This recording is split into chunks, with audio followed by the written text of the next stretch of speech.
kila siku zikienda, kamati inajaribu kuangalia kwa upana wake mambo mbalimbali ambayo yanaweza yakasaidia kuleta mustakabali mwema wa amani ndani ya nchi yetu. Tunafanya kila linalowezekana, tunaitunza amani ya nchi yetu, na tukifika huko kwenye siasa zetu, tutakwenda tukiamini kwamba tunakwenda kusimamia na kuitunza amani kwa namna zote.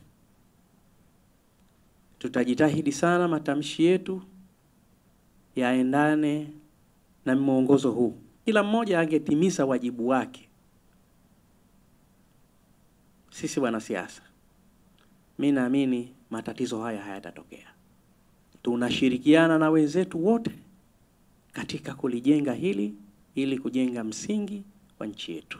Tutaliendeleza hili, na hili kwa kweli kama kuna tunu ya kuiangalia ya kwanza kuliko vitu vyote, amani ni tunu namba moja. Hakuna kitu ambacho kinazidi amani. Hayo mengine yatafuata baada ya amani, lakini amani itakuwa ni kitu cha kwanza. Kwa hiyo maisha haya tunaishi nayo, tutaendelea kuyaishi, lakini msingi wetu na mwongozo wetu utakuwa ni huu wa amani. Mimi hili kwangu ni jambo la lazima, wala si jambo la hiari. Ni jambo la lazima, na tutafanya kila linalowezekana kuendelea kuitunza amani ya nchi yetu.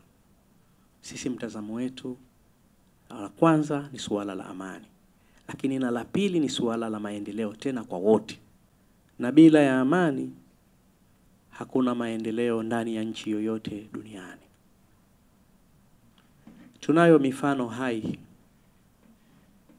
Ziko nchi zilikuwa na uwezo mkubwa sana na zilikuwa na rasilimali nyingi sana kutokana na mali ambayo kwenye nchi hizo zilikuwepo, lakini kwa sababu ya machafuko ya amani yale yote yameondoka, na sasa wanajutia wenzetu kuona kwamba kwa nini amani imeharibika. Kuitengeneza amani ni jambo kubwa sana, na ni jambo ambalo linahitaji kuchungwa kwa namna zote. Lakini kuiharibu amani ni jambo ambalo linachukua muda mdogo sana. Wananchi sote tuishi vizuri, tuishi kwa amani, tuishi kwa utulivu, na hata pale tukiondoka, Mwenyezi Mungu akituhitaji, basi amani hiyo tuipate zaidi kwa sababu ya matendo yetu ambayo tumeyafanya.